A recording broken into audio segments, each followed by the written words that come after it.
Good morning, I'm Dave Christie with your LaRouche Organization Daily Update for Friday, August 15th. Now, I'll obviously be covering some of the aspects surrounding the historic summit today in Anchorage, Alaska, between Donald Trump and Vladimir Putin and others of their teams. The other aspect which I will be covering is some of the ongoing revelations around Russiagate, which, as you may know, the LaRouche Organization has put out a white paper on the matter, exposing the British roots and the true core of Russiagate, which was always intended as the long-standing British geopolitical aims to weaken and destroy Russia. Now, August 15th has other historic elements, namely as a kind of reference for where we stand geopolitically in the world today. It should be noted that August 15th was the day 80 years ago in which the Emperor of Japan, Hirohito, had given a speech indicating that Japan was surrendering. Now, of course, those documents of Japan's surrender were signed weeks later on September 2nd. And it is China which actually celebrates the end of that war on September 3rd, which is also the date of the a gathering that will occur in Beijing, where Xi Jinping will be joined by Vladimir Putin, potentially Narendra Modi, other world leaders. And of course, Helga Zepp-LaRouche has said that this would be a perfect venue for what is really needed right now, which would be a dialogue between Putin, Xi Jinping, and Donald Trump to discuss the resolution of the global crisis unfolding as a result of the collapse of the transatlantic financial system and the need for an entirely new international development and security policy. Helga has also issued a call that, given the significance of Alaska as the venue for the summit today, that's just across the Bering Strait from Russia, and that, as Helga and Lyndon LaRouche have called for decades now, that we could have a connection across the Bering Straits via tunnel underneath, and interlink the China's Belt and Road Initiative and integrate that to the Americas under Lyndon and Helga Zepp-LaRouche's long-standing call for a world land bridge. So that's what we intend to come out of this summit, whether that's discussed today or not.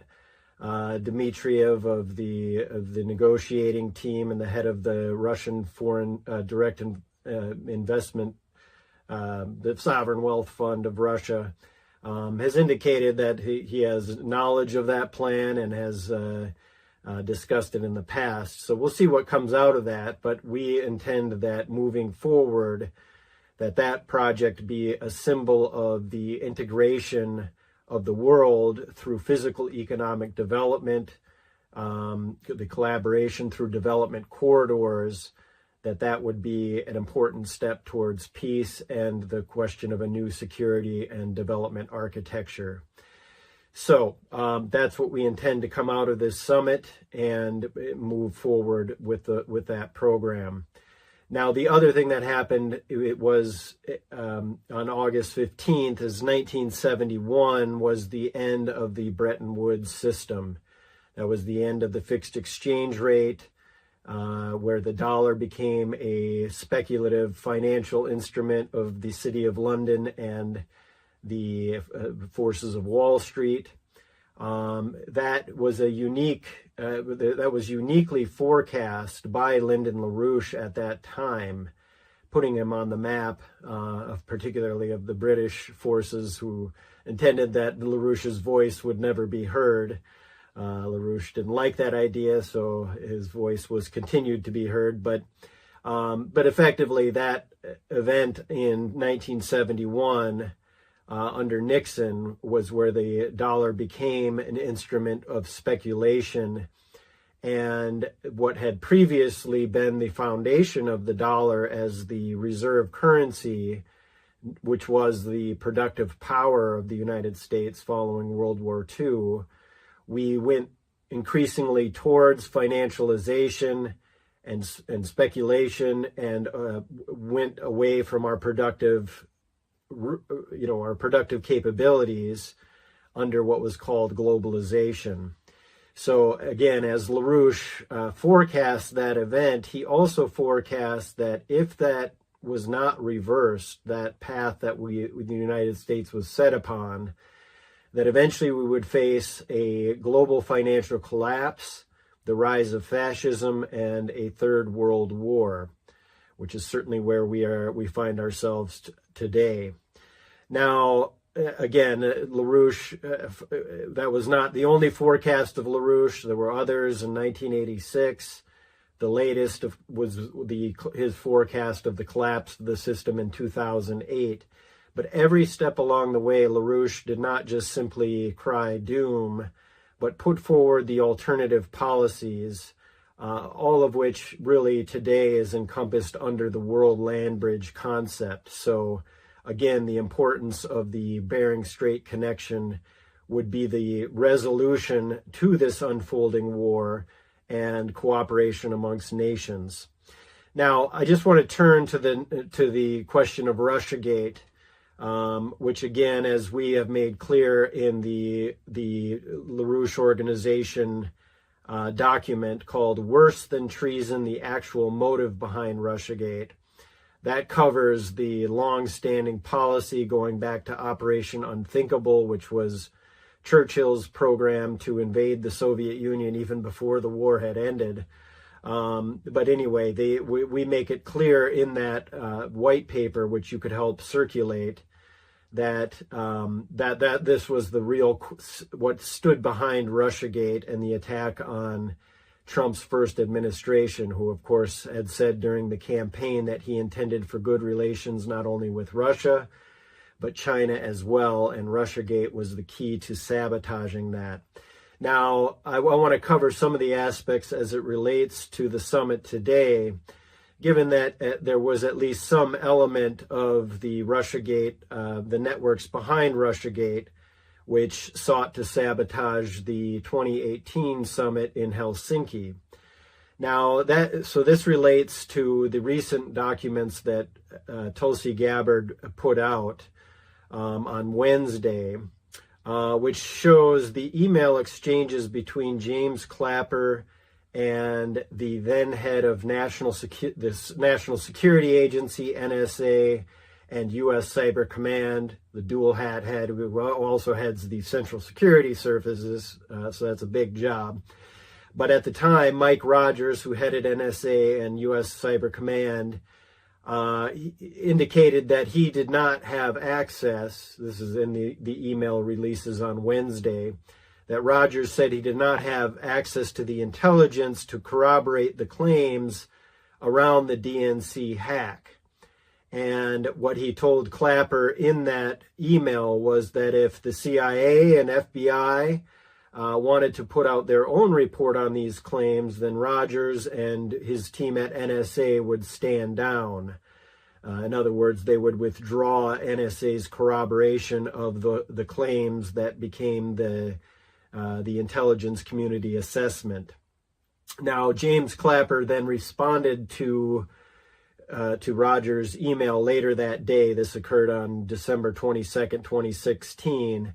And what Clapper said is, it is essential that CIA, NSA, FBI, and the Office of the Director of National Intelligence be on the same page and are all supportive of this report in the highest tradition of, quote, that's our story and we're sticking to it. This evening, CIA has provided the National Intelligence Council the complete draft generated by the ad hoc fusion cell. We will facilitate as much mutual transparency as possible as we complete the report, but more time is not negotiable. We may have to compromise on, quote, normal modalities, since we must do this on such a compressed schedule. This is one project that has to be a team sport. So that's what Clapper responded to Rogers, saying, look, we don't have the time for so-called normal modalities. We got to get on board. It's a team sport. We got to, it's our story. We're sticking to it. Perhaps this indicates why Robert Hannigan skipped meeting with his NSA counterpart, given that GCHQ, the government communications headquarters, which is the NSA equivalent in the Great Britain, that Hannigan had skipped his meeting with Rogers and instead met with John Brennan in the summer of 2016. Now, assumedly, they would have discussed the issue of the DNC hack, which Rogers apparently was not really signed on to. Now, this raises questions. If Rogers, who is the head of NSA, and of course Hannigan, the head of GCHQ, they monitor everything that is electronic information circulating on the planet. So if he didn't have access to this intelligence, what was it that John Brennan and Clapper had access to? And I think this raises the question of whether this was invented intelligence. Recall that there was reports of the CIA having a program called Marble Framework, which was said to be capable of attributing any sort of cyber penetration to any nation state of choice. Now, for example, insert Cyrillic into the claims of the DNC hack and so on. That's one way that the Marble Framework could work. The Marble Framework was part of the Vault 7 release by Julian Assange, where this claim of the Marble Framework being able to mask the nation of origin. And I think it should be noted that Mike Pompeo, who was the head of CIA, who began the jihad against Julian Assange almost immediately after Assange released this Vault 7. Perhaps this was Pompeo being upset with Assange exposing the CIA's unique hacking operations. And then, of course, Assange ended up at Her Majesty's prison in Belmarsh. Should also be noted in this context that Pompeo did meet with Bill Binney, the former NSA technical director. Now, Bill Binney had done work that we collaborated with the LaRouche organization with Binney, but Binney coordinated a team, including Kirk Wiebe, I believe, as well, the Thomas Drake. These were former NSA officials. But they basically showed that it was impossible that the Russian GRU could have hacked the DNC database, just that it was impossible in terms of physics. And obviously Binney told Pompeo about this, but Pompeo never said anything about this, and moreover continued the narrative surrounding the Russian hack. Now, we don't know what Mike Rogers of NSA thought of the DNC hack becoming the cornerstone of the Russiagate operation, or what he may have thought for that becoming the underpinning of what became the censorship industrial complex, where claims of Russian hacking and disinformation campaigns began the collaboration with FBI and CISA as they coordinated activities with Silicon Valley firms and academia under what was called, again, the censorship industrial complex. These were some of the operations exposed by the congressional investigations into the violations of the First Amendment that we saw back in a few years back. So we don't know what Rogers thought about that. What we do know is that his successor at NSA Cybercom, Paul Nakasone never refuted the DNC hack, publicly at least. But moreover, he allowed for his subordinates at NSA and Cybercom to form what was called the Election Security Group. Now, if you've never heard of the Election Security Group, then it's probably because you haven't been reading Ellen Nakashima of the Washington Post. she was one of the journalists who won a Pulitzer Prize for her reporting on Russiagate. Now, I want to refer to one of her articles, which was the day after the 2018 Helsinki summit, which Trump, of course, underwent a lot of. There were claims that Trump accepted the intelligence provided by Vladimir Putin surrounding the Russiagate or the DNC hack narrative over the expertise of the intelligence community that Trump was, of course, in charge of. But anyway, the day after the 2018 Helsinki summit, Ellen Nakashima at the Washington Post authored an article titled "NSA and Cyber Command to Coordinate Actions to Counter Russian Election Interference in 2018 Amid Absence of White House Guidance," which indicates again that Trump was just not on board with the Russia hack narrative, and therefore the penetration of cyber penetration and disinformation and so on and so forth. But anyway, the article says how that this was formed to counter potential Russian interference in the 2018 midterm elections. She noted that Nakasone had announced the formation of this NSA Cybercom group, which was known as the Election Security Group, that Nakasone announced that to his staff at NSA and Cybercom in the days leading into the Helsinki summit. And so now she went on to cite the former NSA and CIA director Michael Hayden, saying that the Russian cyber threat was one of the most significant strategic national security threats facing the United States since September 11th. So that's Hayden, who of course is a known liar. But again, it shows this cozy relationship that existed between NSA and CIA. Nakashima's article also describes how the Election Security Group was working with FBI, CIA, and the Department of Homeland Security, which was where CISA's precursor was at the time, and also referred to how Victoria Nuland had called for a fusion cell, perhaps the same fusion group that Clapper referred to in his email to Rogers. So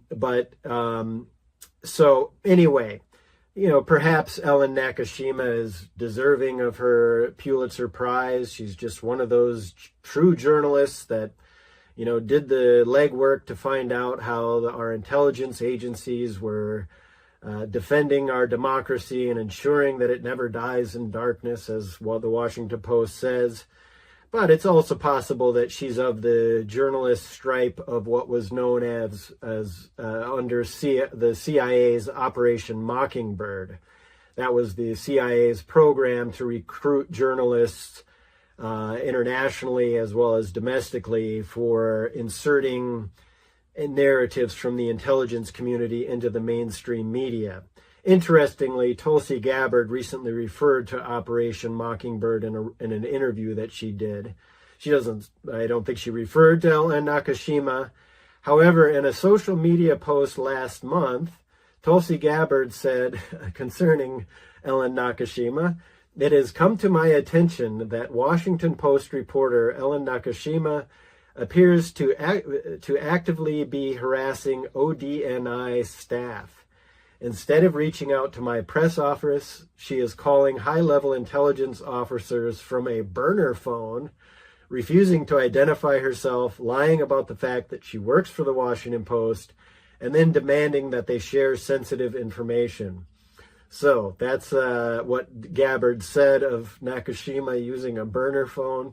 It should be noted that on the day of the most recent release from the DNI of Gabbard, on Wednesday, that investigative journalist Paul Sperry reported that Ellen Nakashima, the Washington Post handmaiden for the deep state, is now showing up in FBI 302s as the likely key recipient of classified intelligence leaks from Adam Schiff regarding Russiagate. So obviously I don't have access to what Paul Sperry has access to, but again, this just indicates this kind of intelligence operation coordinated with NSA, CIA, and of course FBI.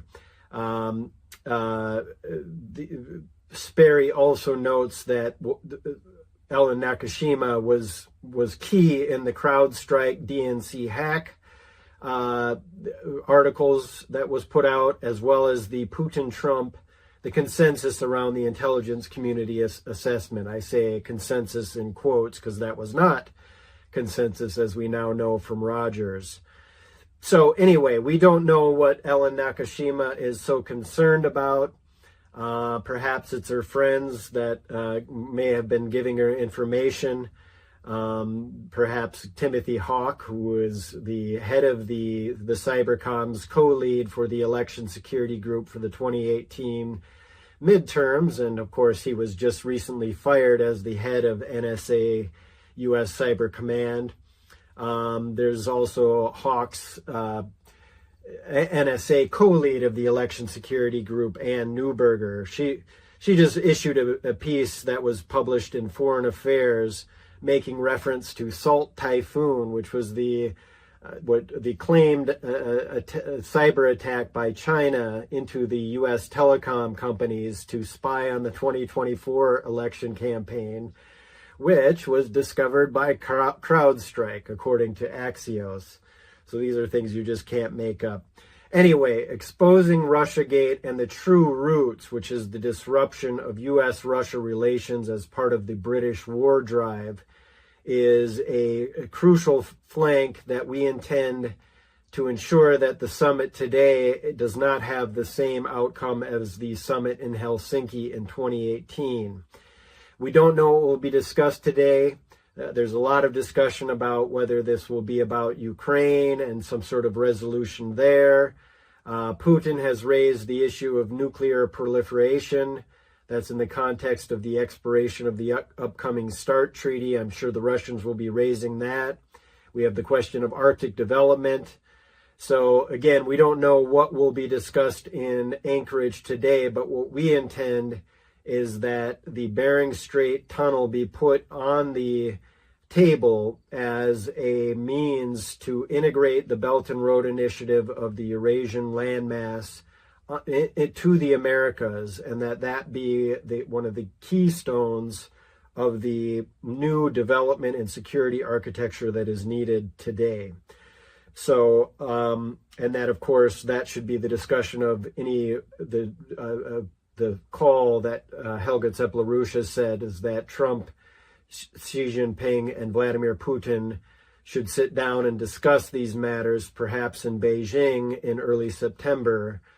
So circulate that call, join today's International Peace Coalition meeting, where that issue and other crucial topics will be taken up, and otherwise stay tuned to the LaRouche organization.